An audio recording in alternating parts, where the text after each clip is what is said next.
Salasia ndio msaliti number one. Of all the MPs, Salasia is the worst. Salasia 2 weeks ago was on a helicopter with the Deputy President, Rigathi Gachagua. Salasia was on a bonfire 3 nights ago with the President. Salasia has been to every event of the President. Salasia is in bed with the government. Salasia has been bought. He's enjoying the luxuries of life that the government provides. So yeye ndo msaliti number one. So our President, Daktari, is like an absentee father. Kenyans are like orphans. Our father is never home. Our respected Excellency President is like an absentee husband.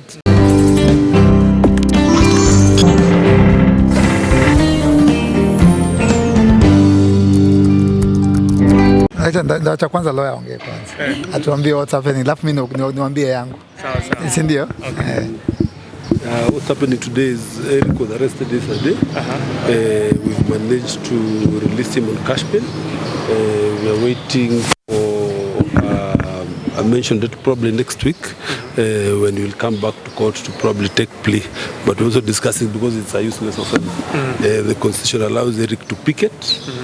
Namkubalisha akiende street and that way tunahitaji watu kama yeye wa kufanya hiyo picketing and all that, so they're just trying to frustrate this process, but I'm sure Eric is a strong man, anaenda kukazana venye inaendelea mpaka mwisho. Yeah, and yesterday we expected that Eric Omondi anaweza achiliwa anytime, but the process was long. Eventually he went spending the night in the police custody, right? Of course, Parliament is a serious security area zone.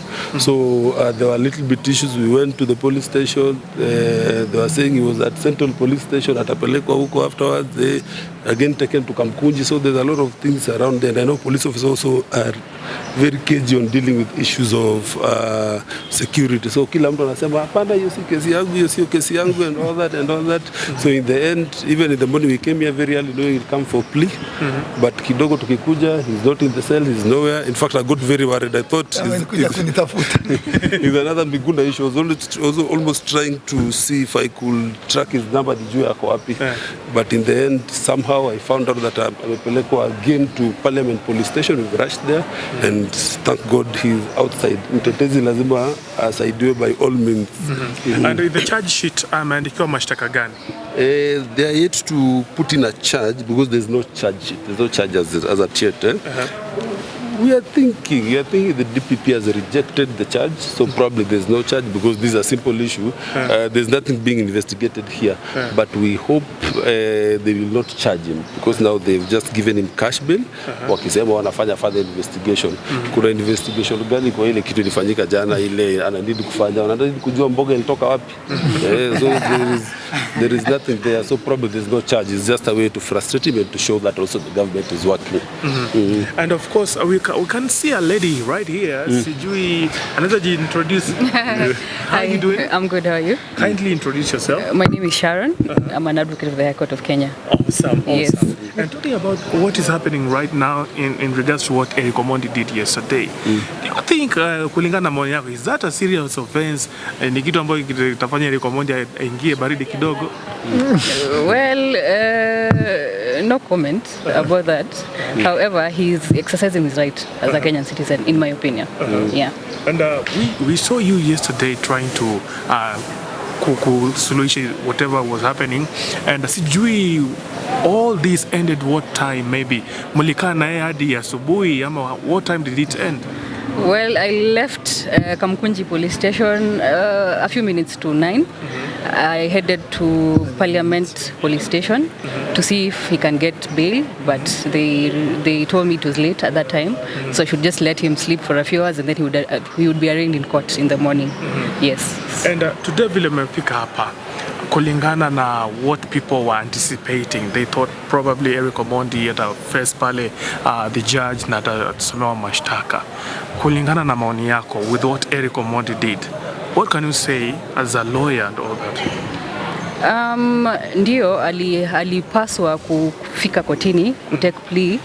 However, if ODPP hawakuwa ready, ilibidi either take plea ama wamwache, of which wamemwachilia. So wacha tungoje take plea. Yeah. So when is the plea taking place? I think sometime next week, maybe Wednesday. Yeah. Maybe the 12th, there about. Yeah. When is the... Okay. Yeah. Okay, can we talk with Eric Omondi? Eric Omondi, how you feeling? I'm okay. I'm doing fine. Nashukuru Mungu, I can't complain. Yes. Jana umekuja pale, umefanya vitu, umeleta wamama wa mboga. Yes. Mkashikwa. Sijui hao wengine wako wapi wenye mlishikwa na? Wameshikwa, wameenda nyumbani. Ni wamama wako na watoto na pia wako na familia zao. So waliavu venye lawyer wamemaliza kesi, tukawa release waende nyumbani. Manake hawajaona watoto wao, mabwana zao. So lazima wangekimbia nyumbani. Yes. And it's been a while since Eric demonstrate. Now yesterday we decided to do that. And I know watu wanashindwa. Mbona Eric aliamua tu akatokea na akaamua kuja pale na mboga, wai mama mboga, mbona si watu wa boda? What we decide to do with our mama mboga? Yeah, we only demonstrate when it is necessary and when I feel like it is time and timely. So we are about to experience another finance bill, and you know what happened last year, and this time we want to wait because we know the shenanigans, we know the charades, public participation, this work juu ya finance bill.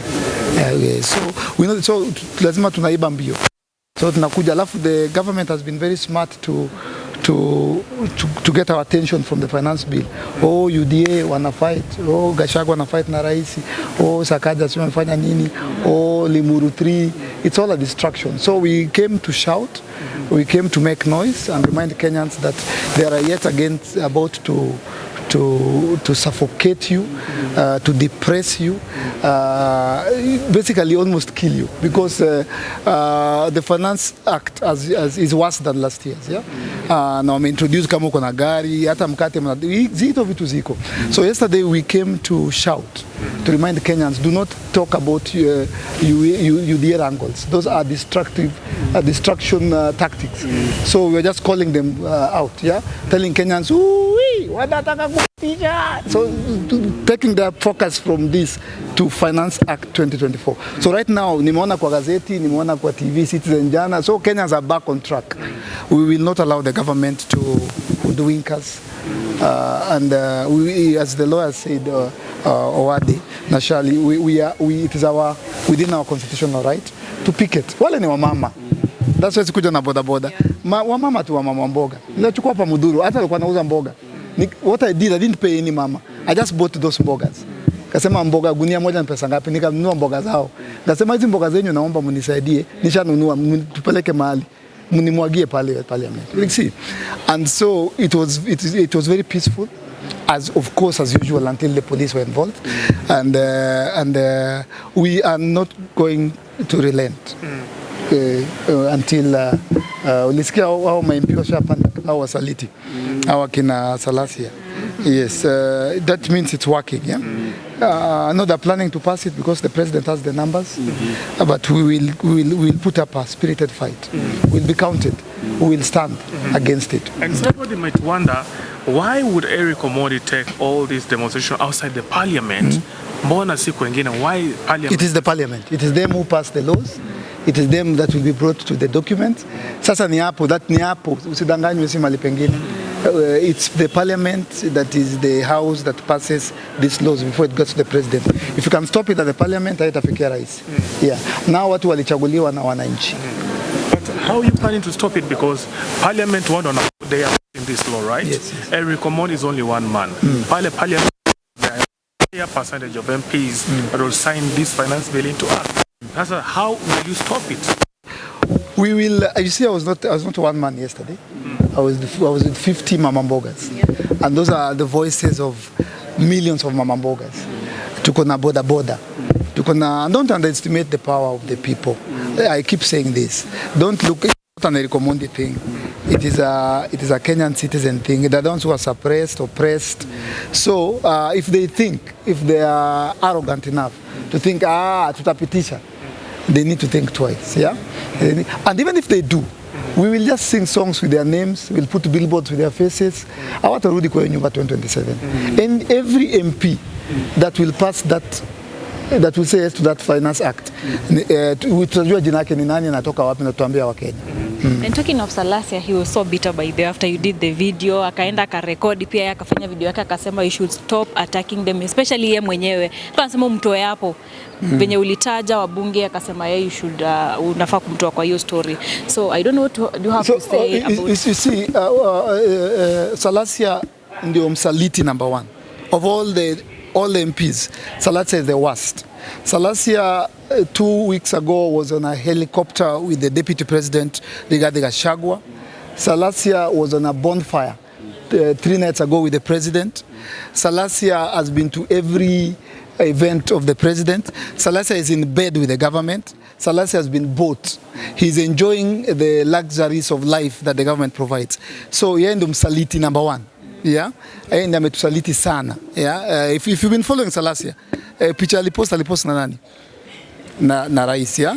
Na alikuwa kwa helicopter akienjoy, anachukua selfies. Niko hapa na DP Gachagua, tumetoka Kilifi, ilikuwa nzuri sana. He's been bought. He's been paid. He's in bed with the government. So Peter Salasia becomes the first Judas. He's the first traitor. He's the worst of them all. Sa tukiandika list of wasaliti, wabunge wasaliti, Peter Salasia ako number. He's the chairman of the Judases. Salasia is the one person that we didn't expect to be so excited. Anakanga from one. Anakiona president. We didn't expect that from him because ametoka from a very humble background. So excited him to stand with Kenyans, to fight for Kenyans. But yeye ameshalipwa na ni pesa kidogo sana. Na sitaki kusema hapa juu, hizo ni vitu sitaki kumaibisha. Pesa kidogo sana ashapewa pale. Aende kwa Harambee. Amepewa 50,000 aenda kwa football match pale Mumias. Bwana DP habari gani? Niko na Harambee. Ametumiwa 35k. Niko na hii kitu ya mama ya bodaboda Mumias. Anasupportiwa na vitu ndogo, hata mimi naweza msupport. Hata siku hizi tunaweza msupport. So tunaomba Peter Salasia avuke sakafu kwa mwendo wa aste. Akuje kwa upande wa wananchi wa Kenya. Asikue upande huu mwingine. Utaona atavote yes. Remember this clip. Alisema ungengoja financially itoke. We know the charades. We know is of it. This is what they found last year. Atungoji, tukingoja it will be too late. But I want you to mark my words. Salasia will vote for the Finance Act 2024 and I'll be vindicated. At a vote yes, and I'll be vindicated. And just talking about the demonstration yesterday, many noticed how you had dressed like an askari, a city council askari. Yes. Was there a message that you are trying to send when you are dressing as a city council askari? Yes, I was dramatizing a very intelligent message. Nilikuwa napiga wale wa mama na wale hawkers, which is what our kanjos do. At least mimi nilikuwa kwa uniform. Hao wanapiganga hata bila uniform, hatujui kama ni kanjo. At least mimi I was decent enough to be in uniform. Just to show the oppression, to show how people who struggle to put food on the table are treated, not just by the government but even the city council, yeah. And Plug, I want to tell you the truth. I've been telling you Kenyans are on their own. As I'm speaking to you right now, the President of the Republic of Kenya was not in the country. And 2 weeks ago he was not in the country. And the other 2 weeks ago he was not in the country. And 2 weeks to come he won't be in the country. So our President, Daktari, is like an absentee father. Kenyans are like orphans. Our father is never home. Our respected Excellency President is like an absentee husband. Amewacha bibi na watoto. We are orphans. We are orphans. And that is also part of the thing I was trying to show Jana, that we are on our own. So I'm calling upon Kenyans, wherever you are, ukiwa Bungoma, Kilifi, Kisumu, Nairobi, Kamukunji, wherever you are, jua tu uko peke yako, and the time itakuja yenye tutafu kujipigania si wenyewe. Tukimalizia tu Eric Omondi, are we supposed to expect more demonstration, maybe picketing? Are you planning to come back to the streets anytime soon after this? Siwezi kukwambia. Hata jana mkujua. Ningewaambia jana singekuwa parliament. Wanapanga zao usiku, sisi pia tunapanga zetu. but ni very legal. Very legal, yeah? Very legal, yeah? But hiyo sitakwambia. Jua tu bado mapambano. Bado mapambano. Jana ilikuwa ni mama mboga. So nasema huyu mama mboga. Yani huyu bodaboda. Munasema huyu. Yani tumtoe bottom. Yani tumpeleke hapo. Nyinyi ni wangwana. Jana ilikuwa ni mama mboga. Bodaboda wanakuja. And Eric, maybe my last question, do you think a police officer who hawakuelewi as a person because we're trying to fight for even their rights? The police, I want to commend them. They've been very gentle. They've been very understanding. Tunawapigania pia. No, they are civil servants. They are not allowed. They may not be able to speak, but we speak for the police. We speak for the police ambao during Kibaki's time walikuwa na police lines ilikuwa free. Do you know sasa wanalipa police line? Hizi police wanaona hizi. Wanalipa. Me, I learned yesterday. Me, my dad was a chief inspector. He was on OCS. I lived in a police line. Government ikijenga police line hizi hata hizi za mabati unaonanga ama hizi police line wanalipa. Yeah? Na inakuja kama ishakatwa. Ilianza 2013. When the current president was the deputy president. So tunapigania polisi hata ukanjo tunapigania. So mi huambia polisi wakinishika, mi njue fanya kazi yako, mi nifanye kazi yangu. Mimi I'm not here to fight the police. I'm here to oppose what the government is trying to do. So walini treat vizuri sana. They always treat me vizuri sana. Na me I commend them for that. And I just like to remind the police, you are a Kenyan kama mwalimu, kama banka. Na ukiona Eric Omondi hapo akibeba mabango hivi na kupigania wewe pia. Juu pengine bibi yako ni mama mboga. Una get? Pengine ndugu yako ni bodaboda. Si ndio? So pengine ndugu yako wako college. So tukifuatia help, the police is not our target. Our target is the Finance Act. Asante sana. Thank you.